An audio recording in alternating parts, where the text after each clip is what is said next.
जय हिंद साथियों। आज हम लोग सीखने वाले हैं एस.डी. यादव का टाइप नंबर 8 घातांकीय भाग पर आधारित प्रश्न। इसके पहले वीडियो में जितने टाइप थे वो सारे टाइप को कवर किए गए हैं। अब इसके बाद नंबर लगने वाला है अभ्यास का। तो आज हम लोग सीखने वाले हैं घातांकीय भाग पर आधारित प्रश्न एस.डी. यादव का संख्या पद्धति।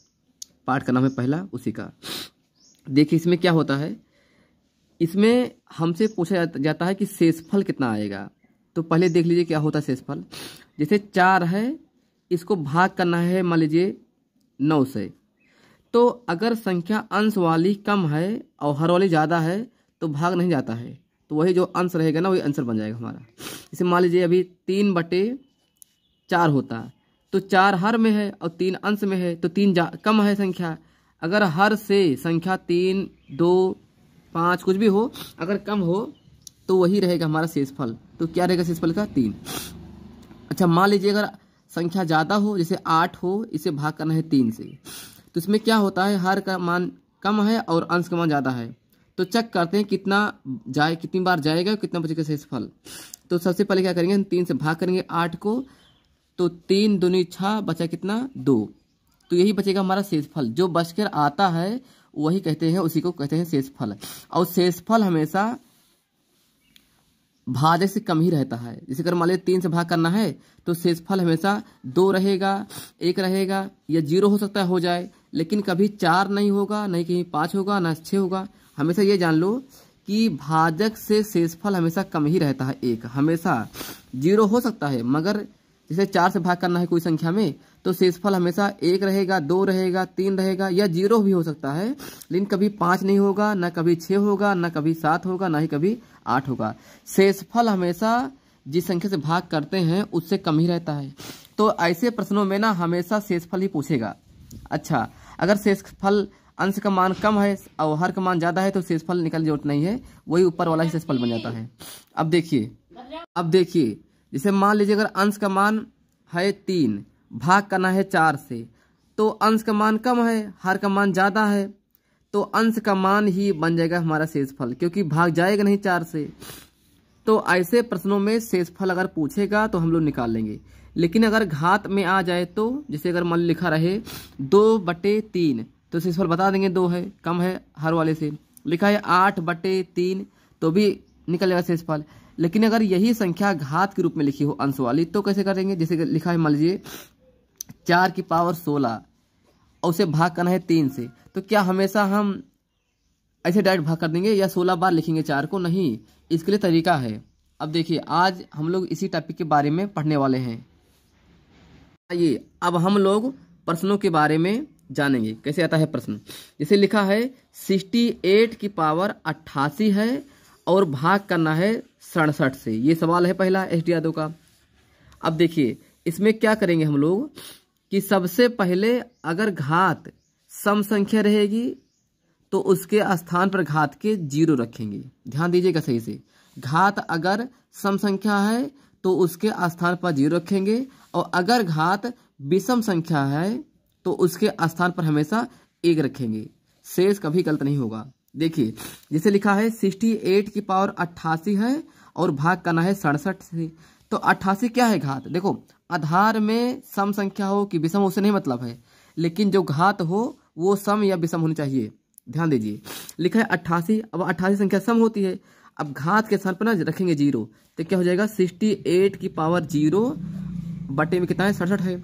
और आप जानते हैं कि कोई भी संख्या बीजे व्यंजक में हो या अंकीय का मान 1 होगा।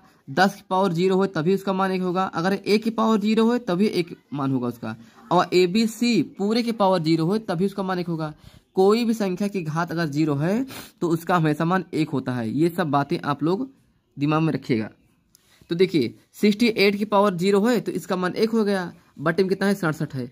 हम बताए थे अभी अगर अंश का मान हर वाले मान से कम है तो भाग नहीं करते हैं, वही अंश वाला मान ही शेषफल हमारा कहलाता है। तो कितना शेषफल आएगा इसका 1 आएगा शेषफल। आंसर हो गया। अब देखिए अगला सवाल। लिखा है 18 की पावर 15 है और प्लस में लिखा है 4 और भाग करना है 17 से। अब ध्यान दीजिए अब 15 कैसी संख्या है? ये संख्या विषम है। तो हमने बताया था अभी कि विषम आएगी घात अगर तो उसके स्थान पर 1 रखेंगे, तो 18 की पावर 1 हो गया और 4 ऐसे रहने दो प्लस में, और बटे में कितना है 17 है। अब 18 की पावर 1 से कोई मतलब है नहीं, 18 ही मानेंगे, तो 18 में 4 जोड़ेंगे कितना आ जाएगा 22। अब 22 को हम भाग करेंगे 17 से, तो एक ही बार जाएगा तो कितना शेषफल बचेगा 5। और वैसे भी अगर एक बार कोई संख्या जाएगी तो आप लोग डायरेक्ट घटा लेंगे, 22 में से घटाइए 17 को तो 5 ही आएगा। 22 मान 17 कितना आएगा? आंसर हमारा 5।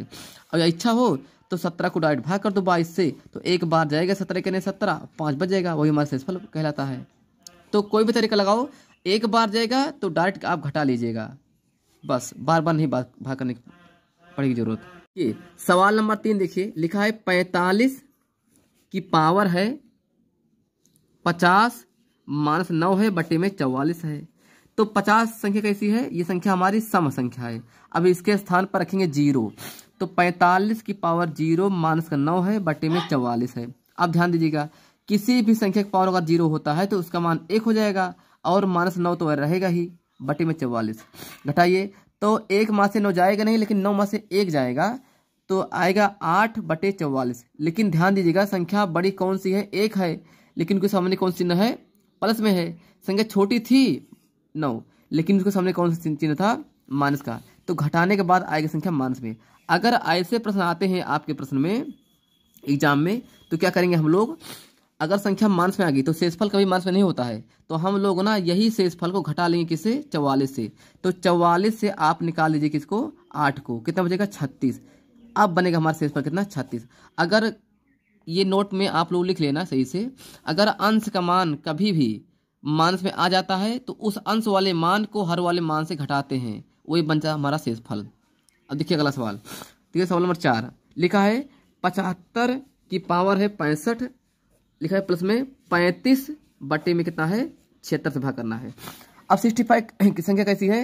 ये संख्या विषम है, तो इसके स्थान पर 1 रखेंगे, तो 75 की पावर 1 प्लस में 35 है, और कितना है नीचे? 17 है। जोड़ लिए 5 5 10 0 और 7 3 10 11, 110 गया है। अब भाग करिए 17 से, तो जब भाग करेंगे 17 से तो कितनी बार जाएगा? देखिए आप लोग, 17 नहीं 76 है, सॉरी भाई लोग, 76 था इसके पहले, 76 से भाग करेंगे हम लोग, तो कितनी बार जाएगा? एक बार जाएगा, और जब एक बार जाती है ना तो हम लोग घटा लेते हैं, तो 110 में से 76 को निकालो, कितना बचेगा? 4 10 बचा 3, हमारा जो शेष आएगा कितना? 34 आएगा। या यूं करिए, भाग कर ही लीजिए 76 से, एक बार जाएगा 76 ऐसे, कितना बचेगा शेषफल? 34, बस हो गया। अब देखिए अगला सवाल कैसे है, हमारा सवाल लास्ट है इस टॉपिक का। लिखा है 43 की पावर 45 प्लस में 5 है, और इसे भाग करना है 44 से। अब जो पावर लिखी है हमारी 43 के ऊपर, वो संख्या विषम है। हमें भी अब बताएं अभी आपको, अगर विषम आएगी तो घात में 1 मानेंगे उसके स्थान पर, और सम आएगी रखेंगे 0। तो विषम है 45, तो इसके स्थान पर 1 रखो, तो 43 की पावर 1 प्लस में 5 है बटे कितना है? 44 है। अब एक पावर से कोई मतलब होता नहीं है, जोड़ लीजिए 43 5 48 हो गया, अब बटे में कितना है? 44 है। अगर एक बार जाता है तो कोई बात नहीं, आप डायरेक्ट घटा लीजिए, 4 आंसर आ जाएगा। अगर नहीं समझ में आ रहा है, अगर मान लीजिए ये तरीका आपको, तो भाग कर लीजिए 44 से 48 में, तो एक बार जाएगा 44 करने 44, कितना बचा? 4। तो आप ऐसे करिए या डायरेक्ट घटा लीजिए। घटाने की प्रक्रिया ध्यान दीजिएगा, अगर एक बार जाएगा कोई भागफल तो ही घटाना है डायरेक्ट, 2 बार जाता तो नहीं आंसर आएगा, बस। तो आप लोग नोट में लिख लेना कि घात अगर सम संख्या है तो रखेंगे उसके स्थान पर 1, सॉरी 0 रखेंगे। अब विषम है अगर घात तो उसके स्थान पर रखेंगे 1। अच्छा, अगर कोई संख्या की पावर 0 है, जैसे 4 की पावर 0 है, या 1 की पावर 0 है, या 100 की पावर 0 है, तो इन सभी का मान 1 ही होता है। ये 3 बात ध्यान दीजिएगा, कोई भी सवाल आपको परेशान नहीं कर सकता है एग्जाम हॉल में। शेषफल पर आधारित जितने भी सवाल आते हैं घातांकीय पर, वो सारे सवाल हो जाएंगे। तो इस वीडियो में इतना ही आज का है। अब अगले वीडियो में इसका टाइप मिलेगा, अभ्यास से मिलेगा, इसी पैटर्न पर। वीडियो कैसी लगी आप लोग कमेंट बॉक्स में लिखकर बताना। धन्यवाद।